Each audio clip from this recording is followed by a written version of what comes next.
ఉచిత బస్సు అన్నారు. మనకి ఏ విధంగా ఇక్కడ బలంగా ఉంది కాంగ్రెస్ పార్టీ అంటున్నారు, మరి పరిస్థితి ఏంది? ఇక బలంగా ఉందనేది రేపు జనాలు తెలుస్తారు. బలంగా ఏది బలంగా ఉందనేది క్యాండిడేట్ ని బట్టి. ఇక్కడ స్థానికంగా నెహ్రూ నాయక్ ఉన్నారు ఎమ్మెల్యే అభ్యర్థిగా క్యాండిడేట్ గా, మరి తను ఇక్కడ బలమైన చూపిస్తే పరిస్థితి ఏంది? ఇప్పుడు చూపించే పరిస్థితి లేదని మాకు ఆల్రెడీ తేలిపోయింది. తండ్రులు అందరికి తెలుసు ఆయన ఏ విధంగా చూపించుకోలేడన్నది కూడా. 10 మందికి సహకారం చేసే వ్యక్తి అయితేనే లీడర్ అవుతాడు. కానీ 10 మందిని నేను బంద్ చేస్తా మూసేస్తా అని చెప్పేసి రోడ్లు బంద్ చేసే వ్యక్తికి గురించి ఆలోచన చేసి లింగతండ్రులు ఇంకా జనాలు ఉన్నారని నేనైతే నమ్మను. అంతేనా? తప్పకుండా. అంటే అతను ఎమ్మెల్యే క్యాండిడేట్ తప్ప ఎమ్మెల్యే క్యాండిడేట్ అయితే ఒక ఎమ్మెల్యే క్యాండిడేట్ ఆయన హోదాకు తగినట్టు ఆయన స్థాయికి తగినట్టు పెద్ద పెద్ద విషయాల్లో తలదూర్చాలి. నేను చెప్పేది ఏంటంటే ఆయన ఒక సర్పంచ్ వ్యక్తికి పోటీకి రావాలంటే ఆయన సర్పంచ్ తోటి పోటీ పడినట్టే. ఆయన ఎమ్మెల్యే అయిన వ్యక్తి ఒక సర్పంచ్ తోటి పోటీ పడినట్టే. సర్పంచ్ స్థాయికి వచ్చి ఆయన మాట్లాడతాడంటే సర్పంచ్ తోటి పోటీ పడిన వ్యక్తి లెక్కనే ఆయన సర్పంచ్ తోటి పోటీ పడ్డట్టే. ఆయన వచ్చి ఇక్కడ ప్రచారం కనుక చేస్తే సర్పంచ్ వ్యక్తి తోటి ఫైట్ చేసినట్టే. అయినా కానీ మేమే గెలుస్తాం, అది నమ్మకం. అంతే. ఎందుకంటే ఇప్పుడు ఆయన చేసిన అభివృద్ధి అతను ప్రధానంగా మీరు ఇక్కడ స్థానికంగా ఉండొచ్చు, మీ బలం కావచ్చు బలగం కావచ్చు, ఏదున్నా కూడా తన బలం ముందు మీ బలం తగ్గిపోతుందేమో అని ప్రజలు చెప్తా ఉన్నారు. దీన్ని ఎలా చూస్తారు?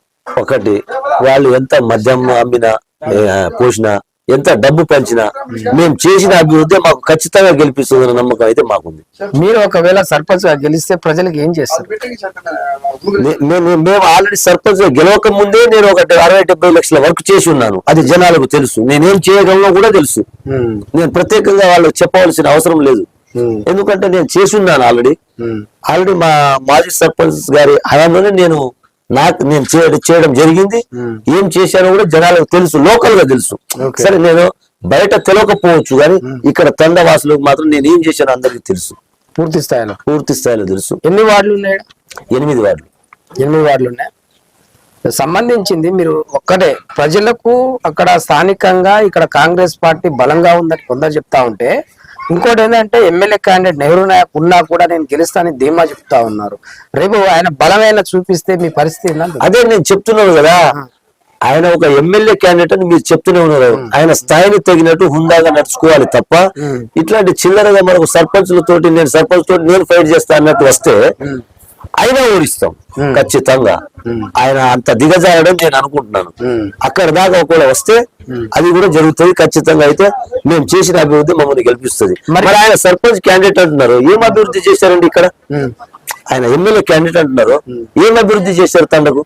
అంటే ఇంకా ఎమ్మెల్యే కాలేదు కదా. నేను కాలేదు, నేను చెప్తున్నాను కదా. నేను సర్పంచ్ కాలేదు, కాకముందు 60-70 లక్షలతో వర్క్ చేశాను నేను తండా కోసం. ఆయన ఒక ఎమ్మెల్యే అభ్యర్థి అంటున్నారు, ఎమ్మెల్యే అభ్యర్థి తండా కోసం ఏం అభివృద్ధి చేశారు చూపించండి, నేను చూపిస్తాను, ఆయన చూపించండి, ఎదురు కూర్చోమనండి. సర్పంచ్ తోటి ఫైటింగ్ తోటి వచ్చే పరిస్థితులు ఆయన దిగజారని నేను అనుకుంటున్నాను. ఓకే సార్, ఓకే, ధన్యవాదాలు మీకు. ఇప్పుడు ప్రధానంగా యువత ఏమంటుంది ఇక్కడ? యువత ఇక్కడ శాంతియుతంగా నడిచేటట్టుగా, శాంతియుతంగా ఎవరైతే ఉంటారో, ఎవరైతే 10 మందితో కలిసిమెలిసి అన్నదమ్ముల లెక్క అయితే ఎవరైతే నడుస్తారో వాళ్ళతో నలుగురు బ్యాచ్లు వేసుకొని రౌడీజంగా వాళ్ళని బెదిరించి వీళ్ళని బెదిరించి నడిపించే వ్యక్తులు వద్దనుకుంటున్నారు. అంతేనా? అంతే. అయితే మీరు గెలిచాక ఒకవేళ మీకు ఓటేసి గెలిపిస్తే ముఖ్యంగా యువతకు ఏ మేలు చేయబోతున్నారు? వాళ్ళకి ఏదైనా స్పోర్ట్స్ సంబంధించింది కావచ్చు, గ్రౌండ్స్ లేదు ఇక్కడ ప్రధానంగా. నేను అది ఒకటి ఆలోచించాను. నేను యువతకు నేను ఇచ్చే సందేశం ఏంటంటే, నేను ఆల్రెడీ ఎటువంటి గుట్టల్ని బోర్డుని ఎట్లా తీశానో అదే విధంగా ఇప్పుడు నేను ఉన్న గ్రౌండ్, మనకు ఒక గ్రౌండ్ ఉంది, అక్కడ ఒక 2 బావులు ఉన్నాయి. అటు ఇటు వాళ్ళు ఆడుకోవాలంటే బాల్ లోపల పడిపోయి ఇబ్బంది పడుతున్నారు. వాళ్ళకు అటు ఒక గుట్ట ఉంది, ఇటు గుట్ట, అది కొద్దిగా తీసి గ్రౌండ్ ఒక విశాలమైన వాళ్ళు ఆడుకునే విధంగా చేయాలని అయితే నాకు దృఢ సంకల్పం నాకైతే ఉంది. నేను కూడా ఒక యువకుడిని ఉన్నప్పుడు క్రికెట్ టోర్నమెంట్ ఆడాను, బెస్ట్ క్రికెట్ అవార్డు కూడా నేను సాధించాను. దాంట్లో మీరు కూడా పార్టిసిపేట్ చేశారు. నేను ఒక టోర్నమెంట్ కూడా ఒకటి నా హయాంలో నేను ఒకటి ఇక్కడ జిల్లా స్థాయి లేకపోతే రాష్ట్ర స్థాయి అయినా ఇక్కడ పెట్టించాలని నేను ప్లాన్ లో ఉన్నాను. మీ హామీలో ఇదొకటి ప్రధానంగా. అయితే యువత తప్పు దారి పట్టకుండా ఉండాలంటే ప్రధానంగా స్పోర్ట్స్ అనేది చాలా ఇంపార్టెంట్. ఇక్కడ ఒక గ్రౌండ్ ఒకటి తప్పకుండా.